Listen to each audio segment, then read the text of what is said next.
বিভিন্ন প্রবেশমুখ রণক্ষেত্র, কোথাও দ্বিমুখী আবার কোথাও ত্রিমুখী সংঘর্ষ হয়েছে আজ সারাদিন। এতে কিন্তু আহত হয়েছেন বেশ কয়েকজন। আগুন দেয়া হয়েছে পুলিশের গাড়ি এবং 3টি বাসে। গ্রেপ্তার করা হয়েছে বিএনপির অন্তত 90 জন নেতাকর্মীকে। পুলিশের এপিসির ওপর বিএনপির নেতাকর্মীদের হামলা।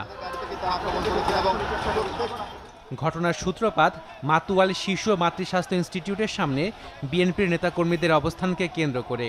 সকাল থেকে অবস্থান নিয়ে স্লোগান দেন নিজেদের এক দফা দাবির পক্ষে। এ সময় চট্টগ্রাম রোডে বন্ধ হয়ে যায় যান চলাচল।